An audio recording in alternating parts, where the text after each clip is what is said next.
साथियों, हम सुना करते थे बचपन में कि भारत एक सोने की चिड़िया थी। लेकिन साथियों, वो सोने की चिड़िया उड़ती हुई कहीं दिखाई नहीं दी। और साथियों, हमने तलाशा भारत में आए हुए विदेशी यात्रियों की किताबों में कि कहीं वो सोने की चिड़िया दिख जाए।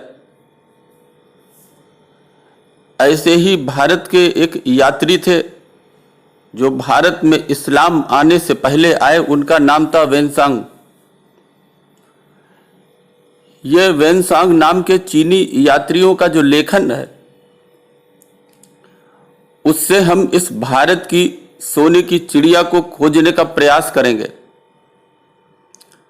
साथियों, वेनसांग एक चीनी यात्री थे। ये 630 और 614 ईस्वी के बीच भारत की यात्रा इन्होंने की। इनका जन्म 600 ईस्वी में हुआ था और 664 ईस्वी में इनकी मृत्यु हो गई थी। 20 वर्ष की आयु में वो बौद्ध भिक्षु बन गए थे। 29 वर्ष की आयु में उसने चंद्र की भारत जो भूमि थी उसकी यात्रा करने का निश्चय किया था। ताशकंद, समरकंद और बल्ख होते हुए 630 ईस्वी में वो गांधार पहुंचे। वहां से वो कश्मीर गए, जहां वो 2 वर्ष तक रहे। वो पंजाब में ही आए। बुद्ध के जीवन से संबंधित अनेक स्थानों जैसे कपिलवस्तु, बनारस, गया और कुशीनगर की भी उन्होंने यात्रा की। साथियों, नालंदा विश्वविद्यालय में वो काफी समय तक रहे। कामरूप के राजा कुमार और कन्नौज के हर्ष ने उन्हें निमंत्रण दिया। उसने दक्षिणी और पश्चिमी घाट की यात्रा की। उसने लगभग सारे देश में भ्रमण किया। पामीर तथा खोतान होकर 645 ईस्वी में वेनसांग चीन पहुंच गए और उन्होंने भारत की स्थिति का लेखन किया। साथियों, उनकी किताबों के मुताबिक उस समय भारत की समृद्धि से वेनसांग अत्यधिक प्रभावित थे। वो हमें बताता है कि लोगों का जीवन स्तर बहुत ऊंचा था। सोने और चांदी दोनों के सिक्के प्रचलित थे। कौड़ियों और मोती भी मुद्रा के रूप में प्रचलित थे। भूमि उपजाऊ थी और उत्पादन बहुत अधिक था। विभिन्न प्रकार की सब्जियों तथा फलों की उपज की जाती थी। लोगों का मुख्य आहार गेहूं था। भुने हुए दाने, चीनी, घी और दूध के पदार्थ। गाय तथा कुछ जंगली जानवरों का मांस पूर्णतया उस समय प्रतिबंधित था, वर्जित था। जो व्यक्ति नियमों का उल्लंघन करता था उसे समाज से निष्कासित कर दिया जाता था। साथियों, वस्त्रों से संबंधित भी वर्णन मिलता है। वो लिखते हैं कि रेशम, ऊन और सत के कपड़े बनाने की कला अत्यंत ही परिष्कृत थी। उस समय बनाए जाने वाली कपड़ों का उसने उल्लेख किया है। कौशेय कपड़ा रेशम और सूत से बनाया जाता था। सन, जूट और भांग से प्राप्त वस्तुओं से क्षौम कपड़ा या लिनन बनाया जाता था। तीसरी प्रकार की पहनने की वस्तु थी कंबल।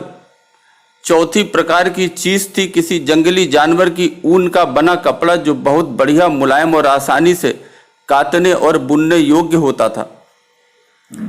साथियों, वेनसांग ने भारतीयों के भोजन की शुद्धता पर विशेष ध्यान दिया है। प्याज और लहसुन बहुत कम प्रयोग होते थे। उन्हें खाने वालों को समाज से निष्कासित कर दिया जाता था। विधवा विवाह की प्रथा नहीं थी। पर्दे की प्रथा नहीं थी। सती प्रथा लिखा हुआ है कि वो प्रचलित थी। रानी यशोमती अपने पति प्रभाकर वर्धन के साथ ही सती हो गई। राजश्री भी सती होने वाली थी और उनको जीवन रक्षा बड़ी कठिनाई से की गई। साथियों, आपने इतिहास में देखा होगा कि सबसे पहले भारत में मुसलमानों ने हमला बोला, मंगोलों ने हमला बोला, और ये आते थे, भारत में लूट मार करते थे और वापस लौट जाते थे। उसके बाद एक नया दौर आया और उस दौर में जो लुटेरे आए उन्होंने लूटा भी, यहाँ का दोहन भी किया और यहाँ पर हमेशा के लिए अपनी सत्ता भी स्थापित करने का प्रयास किया।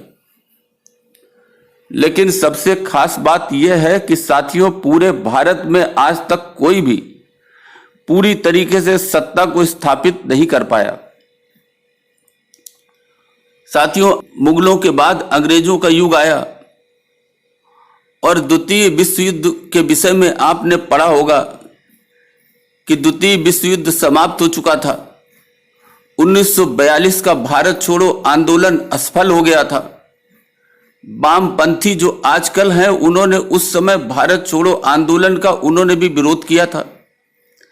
भारत में अकाल अनेक प्रकार की, भारत भूखमरी से, महामारी से, बेरोजगारी से ग्रस्त था। अंग्रेज द्वितीय विश्व युद्ध से कंगाल और बर्बाद हो गए थे। अंग्रेजी सेना में विद्रोह था। जिन्ना का 1940 लाहौर अधिवेशन से पाकिस्तान का प्लान भी चल रहा था। अंग्रेज भी जिन्ना से सहमत थे। अंग्रेज क्रांतिकारियों से दहशत में थे। आखिर 1947 में भारत के बंटवारे के साथ अंग्रेज भारत छोड़कर चले गए। इसमें कांग्रेस का कोई योगदान नहीं था। साथियों, जहां तक मुगलों की बात है, उनका तो ताकत के साथ तख्ता पलट हुआ, लेकिन अंग्रेज एक समझौते के तहत भारत छोड़कर चले गए। साथियों, भारत की समृद्धि खुशहाली हमलावर लुटेरों ने समाप्त कर दी थी।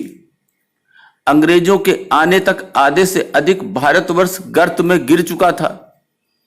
इतना जरूर हुआ कि मुगलों को फटेहाल शोषित हिंदुओं और साधन संपन्न अंग्रेज, इन दोनों तरफ से जब मार पड़ी तो उनकी कमर टूट गई। साथियों, इस प्रकार मुगलों का अंत हुआ।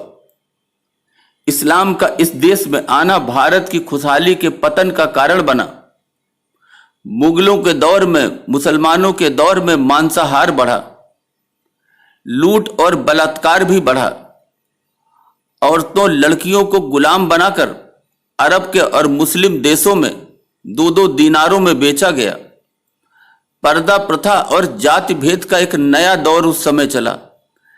ढेरों नई जातियां बनी, जिस्म परोसी और लूट डकैती का कारोबार बढ़ा। लोगों का भारी मात्रा में इधर उधर पलायन भी होता रहा और इस तरह से साथियों, कृषि, उद्योग और व्यापार पूरी तरह मुगलों के समय में भारत में नष्ट हो गया। साथियों, शिक्षा समाप्त हो गई। बचा खुचा भारत के बंटवारे की जो भारी तबाही थी 1947 की पाकिस्तान बनने से, उसने जो कुछ बचा खुचा था वो भी समाप्त कर दिया। और साथियों, इस प्रकार जो भारत मुगलों से पहले किताबों में सोने की चिड़िया थी, वो सोने की चिड़िया का देश इस तरह 1947 आते आते कंगाल और बर्बाद हो गया। साथियों, आप भी भारत के विकास की गाथा को मुगल काल के पहले और मुगल काल से पढ़ने की इतिहास के पन्नों में कोशिश करें। ये सब बातें आपको साफ साफ दिख जाएंगी। अभी के लिए बस इतना ही। धन्यवाद।